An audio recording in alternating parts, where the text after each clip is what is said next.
Dobre, na tomto mieste som sa prvýkrát prevrátil. Ja som teraz znova začal hrať Pokémon Go. Ja nemám benzín.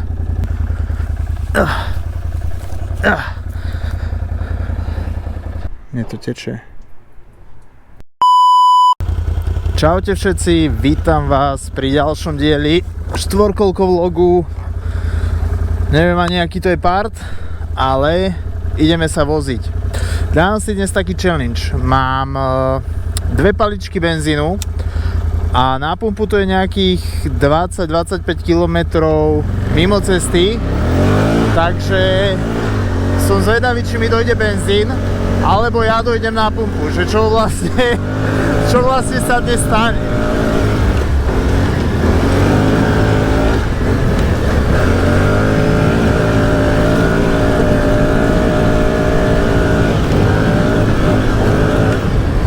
Prešiel som asi 800 metrov a rozsvietila sa mi rezerva, takže dúfam, že Canam má takú rezervu, že dojde na ňu aspoň 25 km, lebo ak nie, tak budem mať veľký problém. Teda budem musieť zohnať niekoho, kto mi donese benzín v Bandaske.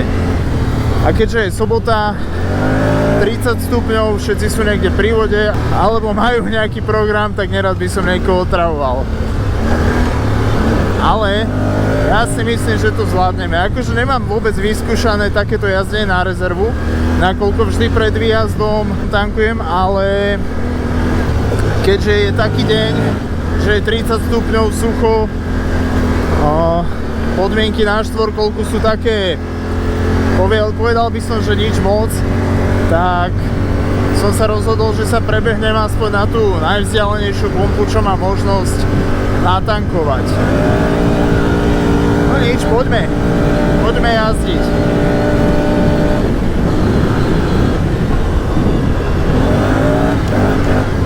Najhoršie na týchto podmienkách, keď je sucho, je to, že ono to chodí strašne rýchlo.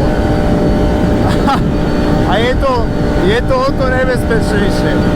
Teraz som dostal nápad, že keby náhodou už začalo ísť do tuhého, že už mi tu začne niečo blikať alebo tak, že koniec benzínu, tak asi to switchnem na hlavnú cestu a dojdem to po asfalte, lebo fakt si neviem predstaviť, ako by mi niekto nosil benzín po takých lázoch, nazvime to.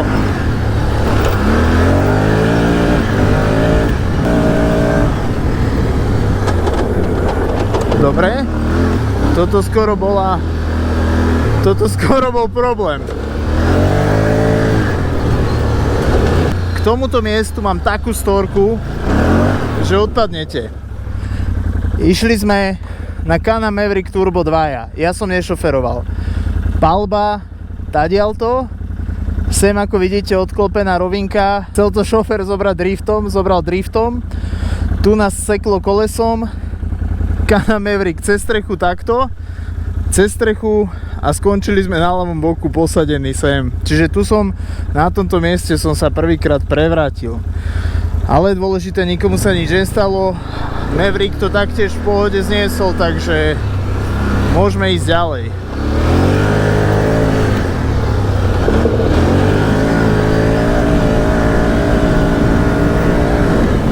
Rozsvietila sa mi jedna palička a že napísalo mi low fuel, tak ja si idem teraz naozaj vygoogliť, že koľko tá Outlandera na rezervu prejde, lebo mne sa to nezdá a nechcem, aby to dnes dopadlo zle.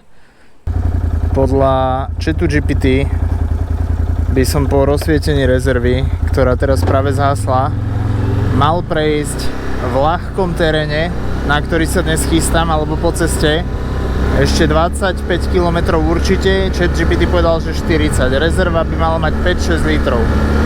Takže idem to riskovať ďalej. Idem smerovať ďalej na tú pumpu. Pumpa by mala byť od teraz, myslím si, nejakých 22-23 km. Takže stay tuned, ako sa hovorí.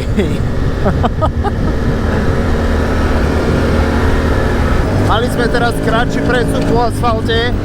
Po asfalte som sa snažil šetriť palivo, čiže som to moc netočil do otáčok, ale aj tak z 2 paličiek paliva, na ktorých sme boli, sme na jednej a ChatGPT povedal, že to dám, tak sa nejdem vôbec stresovať, lebo však to dám, keď to ChatGPT povedal. Najhoršie na tom všetkom je, že ja si vôbec nepamätám, že tá cesta by mala viesť tadiaľto. Mne sa úplne zdá, že to išlo inokadiaľ, ale akože stratiť sa a nemať benzín, to je asi to posledné, čo by som dnes chcel, takže dúfam, že idem dobre. Ja som teraz znova začal hrať Pokémon Go a ja sa musím pozrieť, či to nie sú nejakí Pokémoni niekde. No, nechytil som ho. Nič, musíme ísť ďalej. Na toto není čas. Ja nemám benzín. No, ja tuto spravím ešte jednu vec. Dám si 4x4, lebo toto je taký výjazdík. A poďme na to.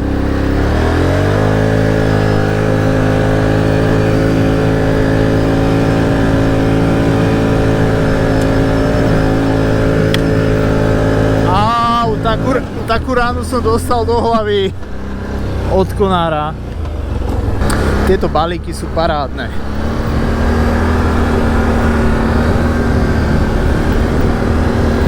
No a teraz si dovolím tvrdiť, že už sme určite za polovicou cesty. A stále tu nič na displeji nebliká, ani nejak hrozne nesvieti, stále mám jednu paličku. Takže ja si myslím, že my to asi aj dáme. Teda akože dúfam v to.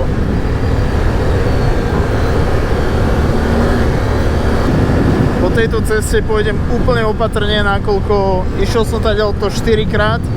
4-krát som letel ako úplný šialenec a 4-krát som tu oproti stretol motorku. Takže pre zachovanie bezpečnosti pôjdem maximálne s rozumom a dúfam, že ľudia, ktorí by potenciálne mohli ísť oproti mne, urobia taktiež tak. To bola taká rana do krytu. Joj, to bolo hnusné. Akože ten môj kryt už si prežil niečo, no. To sa musí nechať. Že ten je asi v pancieru. No, situácia je následovná. Môžem si to ešte o 2-3 km predĺžiť, ale nemusím. A ja si to asi predĺžovať nejdem, lebo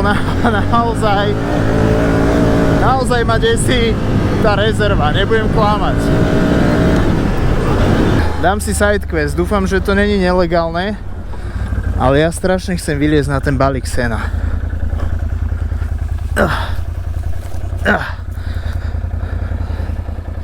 Zvládol som to. Ty kokos, ale ja som teraz vysoko. Dobre, ideme ďalej. Ďakujem.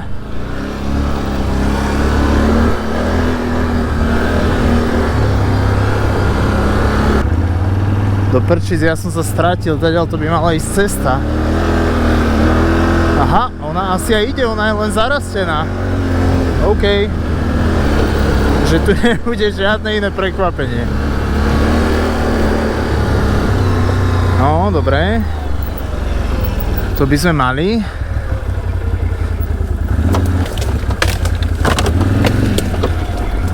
OK, dúfam, že toto bol jediný problém, ktorý ma tu čakal. Lebo ešte stále som nebol schopný opraviť naviak, takže naviať síce dokážem, ale nedokážem odvíjať, takže tak či tak si nepomôžem. Padnutý strom neodtiahnem, seba nevyťahnem z ničoho. To je taká, nazvime to, montážna jama, keby si chceš vymeniť olej. Srandujem, to nerob v prírode nikdy, to proste nikdy nerob v prírode. Jo, zvládli sme to bez problémov.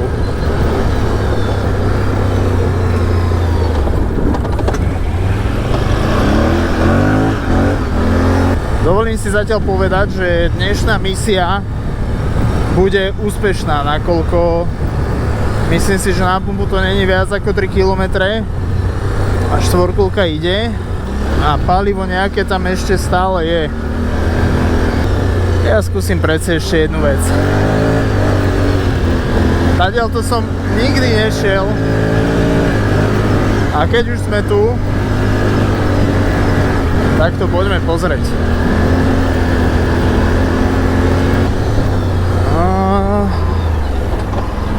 To je tu pekné, ale veľmi pekné. No a teraz už nešpekulujme, už poďme rovno dole a poďme tankovať.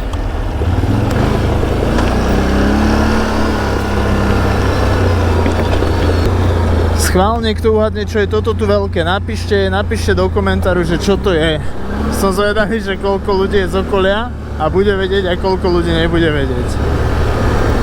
Ešte ma zaujíma jedna vec, že koľko litrov benzínu natankujem, lebo ak sa nemýlim, tak Outlander tento 650 má buď 19,5 alebo 20,5 litrov nádrž a že koľko mi ostalo vlastne z toho všetkého, že či som bol vystresovaný akože oprávnene alebo neoprávnene. Lebo ak natankujem 18,5 litra, tak ako to môžem povedať, že to bolo také akože na hrane, ale ak natankujem 15, tak viem, že to je ešte v kľude. Už to oficiálne môžem povedať, teda máme vyhraté. Sme tu. Tak schválne si teraz poďme všetci tipnúť, že koľko natankujem. Ja hovorím, že 16 litrov. Už ma to zastavuje. To, čo som spravil. Tak akože nehnevaj sa. To tam bola rezerva 6 litrov. To nemyslíš vážne? Ja som pretankoval v prvom rade a ja som natankoval 13,7 litra. Mne to teče. No, situácia je teda taká, že som dotankoval 13,76 litra. Čakal som, že to bude viac. Nič, každopádne ďakujem všetkým, čo ste si pozreli dnešné video. Ja si idem buchnúť na núk San Pellegrino a po ceste budem valiť domov, takže ešte raz ďakujem. Pokiaľ sa vám to páčilo, dajte odber, like a vidíme sa zase na budúce. Čus!